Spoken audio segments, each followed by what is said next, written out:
Afternoon, everybody. More of you I see today.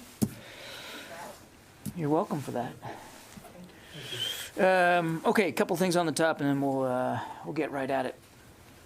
Secretary Austin will be departing tomorrow on an overseas trip to meet with senior military and government leaders in Belgium, Poland, and Lithuania. In Brussels, of course, he will meet with allied and defense ministers across NATO leadership in the defense ministerials, obviously to discuss Russia's military buildup in and around Ukraine. He'll also reiterate the United States' commitment to our allies made in Article 5 and continue the alliance's progress on deterrence and defense while ensuring the alliance is prepared to face tomorrow's challenges.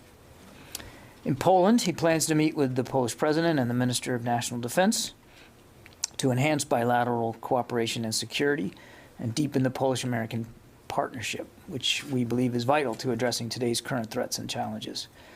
He'll also get a chance to meet with U.S. and Polish troops that are at Powice Air Base to tour the facilities there and to observe the conditions of our rotational presence. Secretary Austin will also travel to Lithuania to meet with the Lithuanian president, the prime minister, the minister for national defense as well, again to reaffirm that the United States stands with Lithuania and the Baltic states, working together to strengthen Lithuanian armed forces and to continuing to stand shoulder to shoulder against threats and adversaries. Separately, Secretary Austin does plan to meet jointly with his counterparts from Lithuania, Estonia, and Latvia together, and he'll have a chance as well to visit with some U.S. service members that are there in Lithuania. On another note, I'd like to announce that the Secretary has appointed Dr. Eric D. Evans to serve as the chair of, okay, it's not here. I'm missing some sentences here. I'm going to, we will announce this later after the briefing. I don't have all the text of it here. So with that, Bob, we'll take questions. Sorry about that. Improvising, huh? Let me see. Do you have it there? That's missing there too? All right. I apologize. Go ahead, Bob. Thanks, John. A question about the Russian buildup on the border area of Ukraine. Can you give a little bit more detailed description of the lay of the land there? Like in recent days, for example, have some of the ground units that were in larger assembly areas moved out closer to the border into what might be attack positions, other movements over the last 24 hours or so? Yeah, so what I'd say, Bob, is even over the last 24 to 48, over the course of the weekend, Mr. Putin has added military capability along that border with Ukraine and in Belarus. He is exercising some of his units on the ground there in the south, as well as his naval units in the Black Sea. So he continues to add to his readiness. He continues to give himself more options should he pursue a military path here. I'm not going to. I would like to refrain from getting into specific movements of their troops. I think that's probably not a wise thing for me to do with any great specificity. I would just say this: that he continues to advance his readiness should he choose to go down a military path here. Should he choose to invade again, he is doing all the things you would expect him to do to make sure he's ready for that option or options. So there's no indication, for example, that what they've called exercises have ended in any way or are changing in any way, their presence? I want to be careful to characterize another nation's exercises. We've seen them conduct these exercises in recent days. Exercises are designed to make you ready. And that gets to my previous point. He continues to do the things that you would expect one to do if one was planning on a major military action, and that is to sharpen the readiness and to add to the capabilities of his force. Now, look, we obviously don't want that to be the outcome. And neither do the Ukrainians, and certainly neither do our NATO allies. And Foreign Minister Lavrov said earlier today that, or seemed to indicate that he still thinks there's oxygen here for diplomacy. We would welcome a pursuit of that path by the Russians, because we too believe that there still should be and can be a diplomatic path forward. Jen? John, I'm trying to understand. Are you still suggesting that Putin has not taken a decision to invade Ukraine? We still don't believe that some final decision has been made. Then how is it that communications continue? And we just heard from President Zelensky that he's been told that an invasion will happen on February 16th, which is Wednesday. How do you reconcile Putin hasn't taken a decision, but an invasion is happening on the 16th? Well, I'm not going to talk about specific intelligence assessments. I think you can understand that. We have said for a while now that military action could happen any day. And you heard from the National Security Advisor making it clear that it certainly could happen before the end of the Olympics, maybe even this week. We have shared with our allies and partners, and that includes Ukraine, our assessment of the information that we've been receiving, and certainly have reflected in those conversations our deep concern about the continued capabilities that Mr. Putin has at his beck and call. So I won't get into a specific date. I don't think that would be smart. I would just tell you that it is entirely possible that he could move with little to no warning. And what will the U.S. response be at that time? The Defense Secretary is going to the NATO ministerial. Are we talking about the NATO response force being activated? What would we expect to see? President Biden has made clear that should there be another incursion into Ukraine, that the United States would respond swiftly with severe economic consequences. I won't speak for the alliance. A decision to activate the NATO response force is a decision that the NAC has to make, the North Atlantic Council has to make. That's not something that the United States would unilaterally call into being. I will only add this, and this is why a couple of weeks ago we talked about making our contribution to the response force more ready. And so we've done that. And one of the messages that the Secretary will carry with him to NATO is that our contribution to the NATO response force, should it be called, should it be activated, they'll be ready to go. And just to be clear, your answer to Bob, you do not see evidence that his forces have moved into attack positions yet? I'm not going to talk about what specifically we're seeing on the ground when it comes to unit by unit. What I would tell you is that we continue to see him advance his readiness and improve his capabilities and provide himself more options should he decide to take military action in Ukraine. Let me go to the phones here. I promise I'll get to everybody. We'll be here as long as you want it. Tom Squateri. Hey, John. Good afternoon. Thank you very much. The U.S. Navy has yet to pinpoint the exact location and depth of that F-35 that was involved in an accident. By extension, hasn't been able to secure that area in the South China Sea. You've said several times from the podium that the F-35 is U.S. property, and you have no concern that other nations or entities will try to pilfer it. What gives you confidence that the Chinese will abide by international protocols regarding ownership and salvage, given they've ignored other international court rulings regarding the South China Sea? It's not about confidence that the Chinese will or won't do anything, Tom. It is our property. It is not uncommon for us to recover our property when it is lost at sea, and we are making every effort to do that in this case. And if it can be done, I'm confident that the United States Navy will be able to get it done. They're on site and they're working through this in real time. Yeah, Sophie. Thank you, John. The Russian Defense Minister Shoigu said this morning that they are going to end soon, or they are even ending some of their military exercise. So, since you say that they continue to reinforce their deployment, what does it mean? You don't take him at his word, or it's not relevant for this? I'm not challenging his word that he's ending exercises. That's not the point. The point is he continues to make ready for an increasingly large number of Russian troops along that border with Ukraine. The fact that I'm I'm happy that they're speaking to their exercises. That's a welcome change for them to be transparent about what they're doing with exercises. They haven't been at all transparent about what they intend to do with this massive buildup. It strains credulity to think that they would have this many troops arrayed along the border with Ukraine and in Belarus simply for winter exercises. So we still think there's a diplomatic path. If they want to send a strong signal about de-escalation, they could, if in fact these troops are done their exercises, they could send them back to their home garrisons and reduce the presence along that border. That would go a long way. Yeah, Orrin.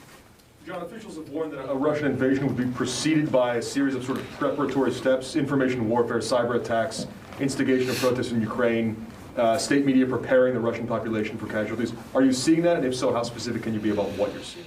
It's a piece of the Russian playbook to lay down a foundation for the military action with cyber operations, information operations, even hybrid operations, as we saw back in 2014. You know, the little green men. These are, in fact, Russian soldiers that aren't dressed as Russian soldiers. We're on the. We are monitoring this closely and certainly on the lookout for the use of any of these kinds of tactics. I won't speak to specific assessments as here today.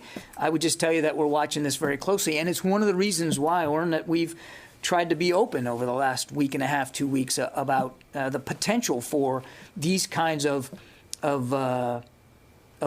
non-kinetic, if you will, that's a Pentagon phrase, I know, but non-kinetic tactics and procedures used by the Russians to begin to sow the seeds for potential armed conflict, to include creating some sort of pretext that the Ukrainians would react to that then they could claim was a threat to their national security. So I can't speak with specificity today that of anything that that is glaringly obvious, except to go back to what we said before about the things we have seen in the intelligence about their preparations for those kinds of non-kinetic, sort of low-intensity operations that they could use to their advantage. Broadly speaking, you can't say yes or no a foundation is being laid at this point? I think we've seen them certainly make it clear that they want to lay that foundation. I think I'd leave it at that.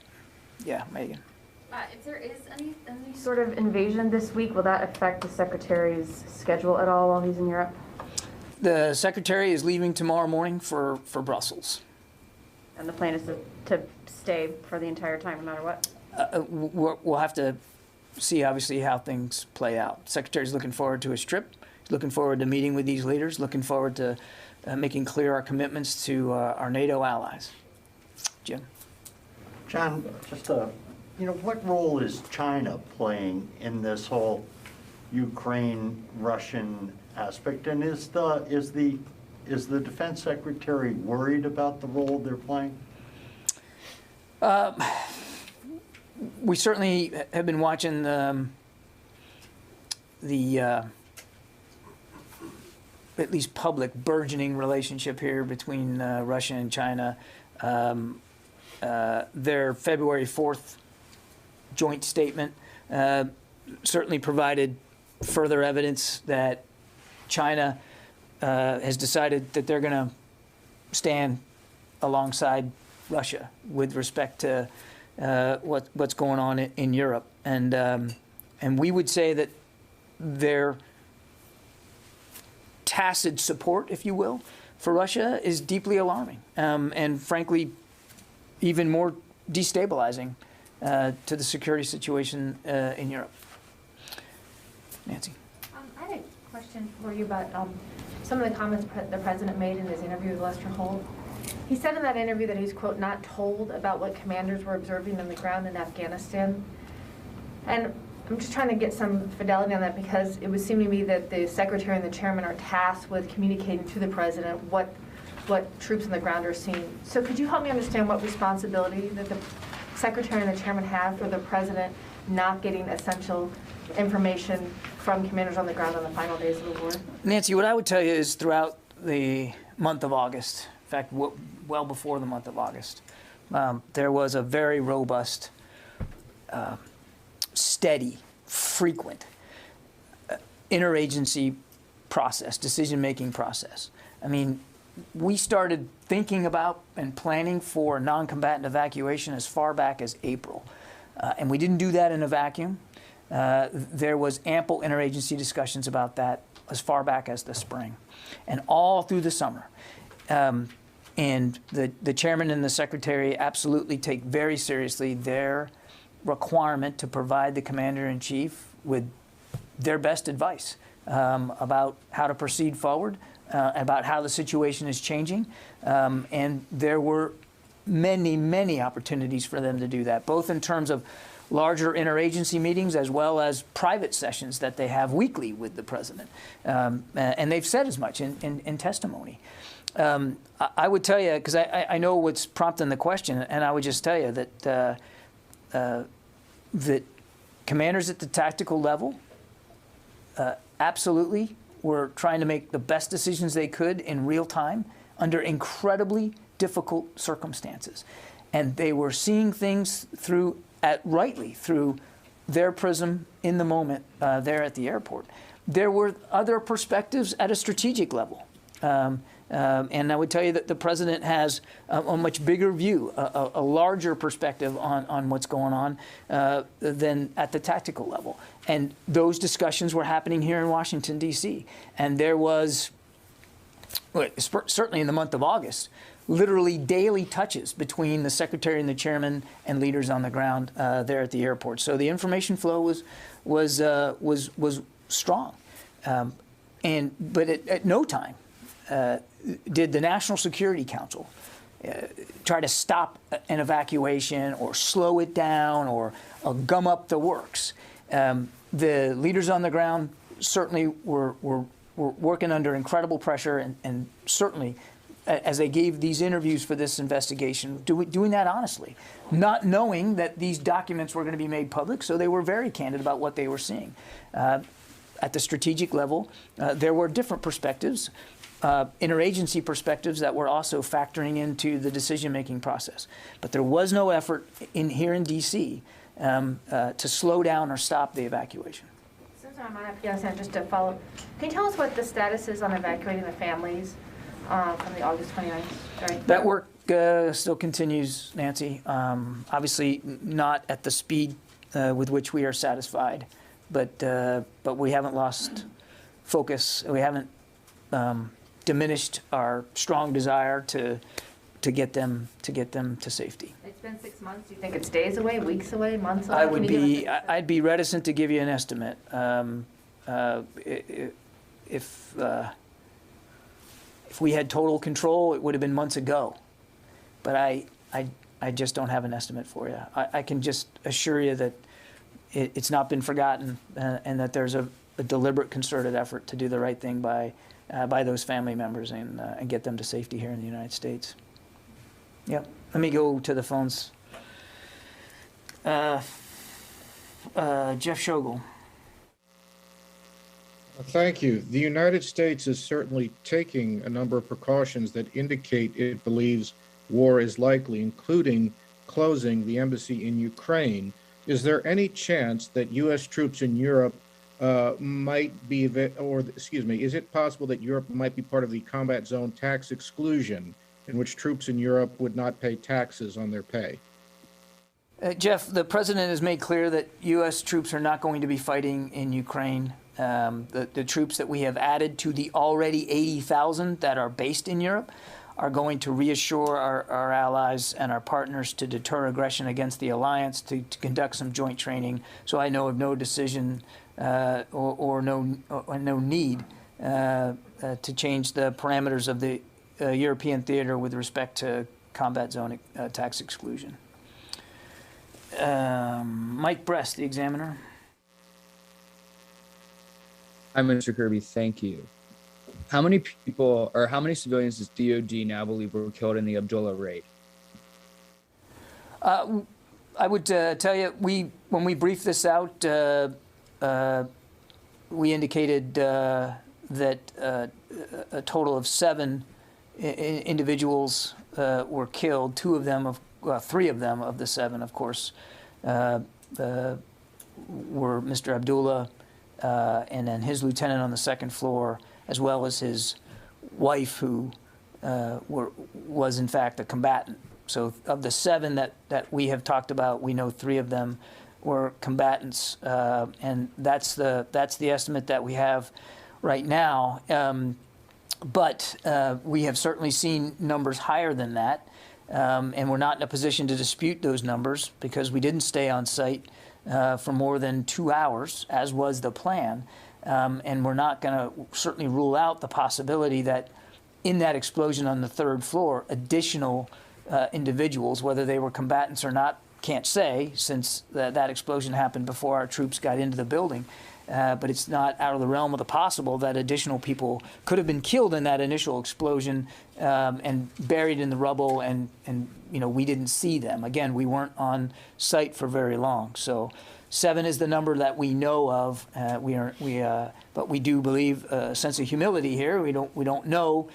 We can't confirm that there weren't others that Mr. Abdullah decided to take with him when he exploded that device on the 3rd floor.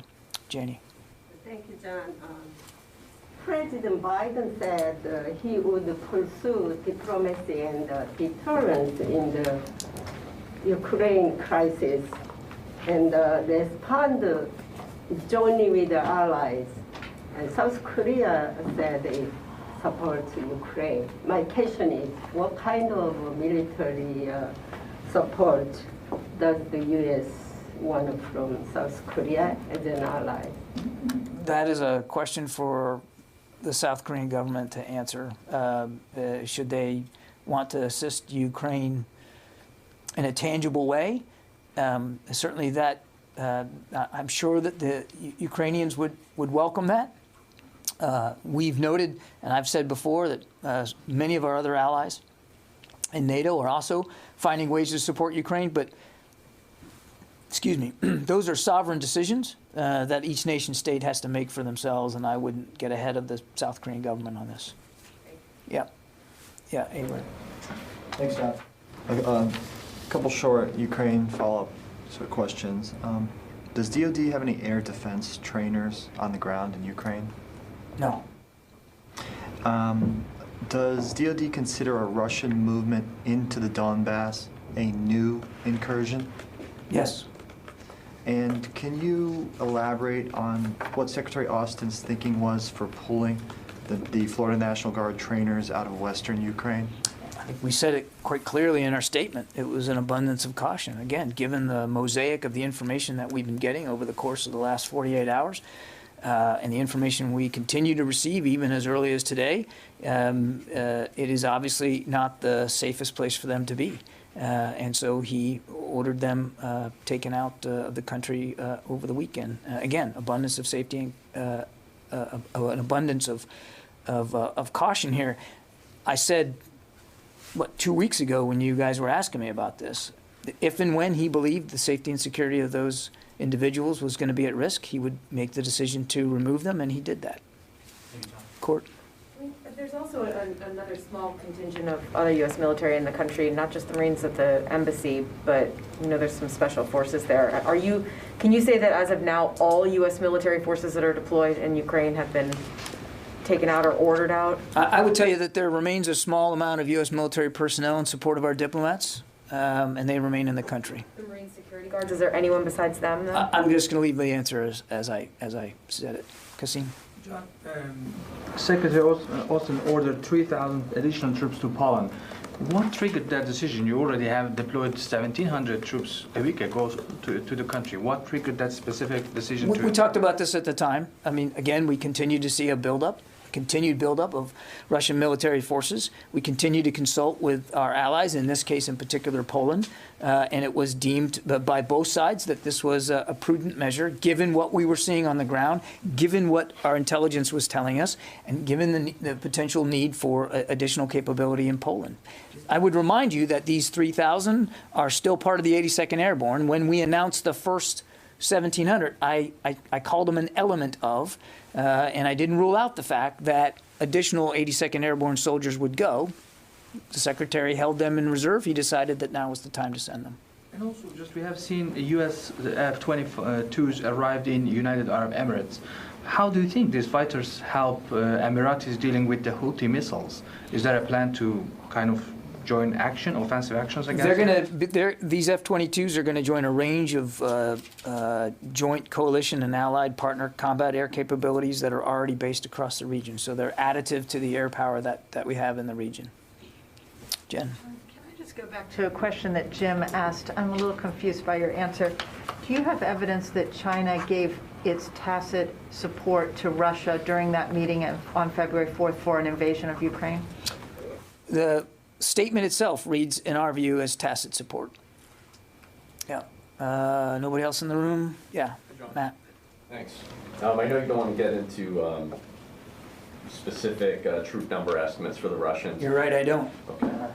Guessed right. Well, you talked about more capabilities being brought in even over the last 24 to 48 hours. Correct. Last week you talked about some of those capabilities being sustainment. Can you say anything more about what these capabilities are that are continuing to flow in? Is it more of the same or more offensive capabilities? Just broadly speaking, Matt, we've talked about the President as providing him combined arms capabilities, right? So it's infantry, it's armor, it's artillery, it's air and missile defense, as well as offensive air. I mean, he's got a lot of combat aircraft now at his ability. He's got significant naval power inside the Black Sea, and not lost on anyone that a good chunk of those ships, at least half a dozen of them, are LSTs. They're landing ships with one purpose, and that's to put troops ashore. He's got special operations capability. He's got cyber capability. He's got ISR capability. And over the past weeks and months, he's continued to add to that. So I don't know that I would go so glibly as to say, well, it's just more of the same. But in terms of the menu of options, he continues to add to that across the whole spectrum of military capabilities. And I think I'd probably just leave it at that. And but you also talked about sustainment, and we have definitely seen in recent weeks adding logistics and sustainment capability so that it's pretty clear that if he wants to, he's going to ensure that he can keep these troops in the field for longer periods of time. And that's everything from transportation to to supply chains to medical support. So we continue to see that being added. Did that help? Yes. Yeah, Tony. What steps are being taken to make sure the entire 82nd Airborne's immediate response force now that you're sending to Poland, that they're staying away from any harm's way in case if there is an invasion? Would their location be pretty much central Poland and nowhere near border? I'll let the commander talk about where he's going to put these troops, Tony. They're going to be sent over there for a range of potential contingencies. They're multi-mission capable, as you know, and as we've talked about, if one of the needs are to help with evacuation assistance on the Polish side of the border, as people come across that border, should they come across that border and need help, they'll be prepared to do that. And if that's going to be the mission that you're going to conduct, you're going to have to be somewhere near that border, right? But again, I won't get ahead of leaders on the ground and what they're doing. But I do want to just, I know we've said this before, it's worth repeating. There's no intention, there's no plan, and there's no approval to put these troops into Ukraine. They're being sent to Poland. They're going to stay in Poland. The best laid plans, you've heard the saying, they could accidentally be drawn in. I mean, is there any? They're not going to be accidentally drawn into Ukraine. They're not. Okay. No. May I ask you, what's the level of intelligence sharing with Ukraine, between the U.S. and Ukraine? You hinted at earlier that you're sharing broadly, but are you giving them a granular tactical intelligence? I would tell you that we have been very transparent with our Ukrainian partners about the intelligence assessments that we've been seeing and the things that we've been seeing in that environment. And I'm comfortable and confident that it has been of a sufficient level of detail to to convince. Let's put it that way. Jeff Selden, VOA. John, thanks very much for doing this. Some questions on Russia and Ukraine. First, was the Pentagon aware that the Ukrainian president was going to post on Facebook today about Russia invading on Wednesday?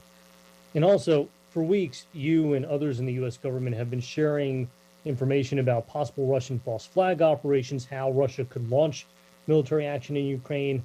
Are there any indications that the warnings from your podium and others has done anything to change Russia's calculus? And if not, was it worth it? And finally, if I may, has the U.S. been asked by any allies or partners in Eastern Europe for help preparing for an influx of refugees as a result of anything Russia might do? Thanks. Okay, there's an awful lot there, Jeff. On Mr. Zelensky's Facebook posts, I don't know whether anybody here in the building was aware of that. Jeff, I certainly wasn't, but that doesn't really say anything. I don't even have a Facebook account. But I don't know, Jeff. I mean, I can take the question to see. I would, just point out that he's the president of Ukraine. He can post on Facebook what he wants and when he wants. He doesn't have to run that by anybody or seek approval from us. He's the leader of a sovereign state. So I'll check to see if we had any kind of heads up, but I would frankly be surprised if we did, and that's perfectly okay. On the false flag question, I mean, what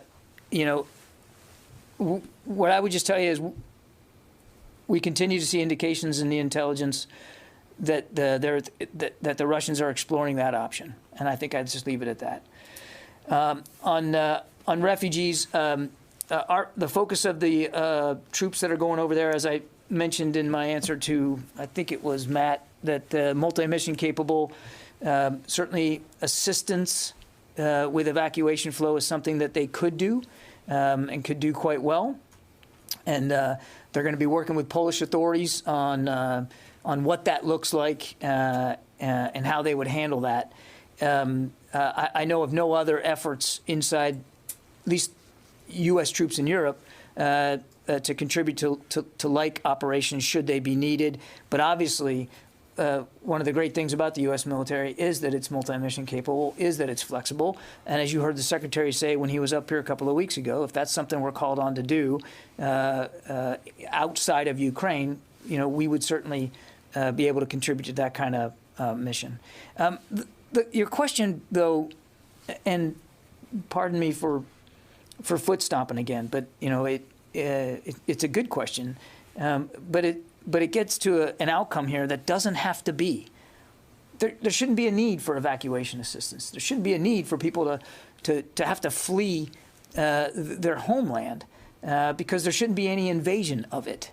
A sovereign state by another nation state next door, who clearly has shown aggressive tendencies here and an alarming buildup of military capabilities, and certainly has shown no sign yet of being willing to de-escalate or an unwillingness to take those capabilities off the table and to find a real diplomatic path forward.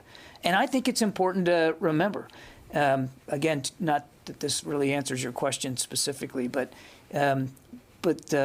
should they conduct another major military action, real lives will be at risk. Ukrainian lives, to be sure, but also Russian lives. This will not be bloodless. This will not be easy. And not only will you see people trying to flee the country, but you're going to see people seriously hurt and seriously killed as a result of it. And there's no reason for it. The Russians can de-escalate immediately. They could easily sit down and take seriously a diplomatic path forward and stop this now, so that there is no need for people to have to flee their homes, so that there are no casualties, there is no bloodshed. It's within Mr. Putin's power to make the right decision now, and obviously we hope to see him do that. Okay, thanks everybody. Appreciate it.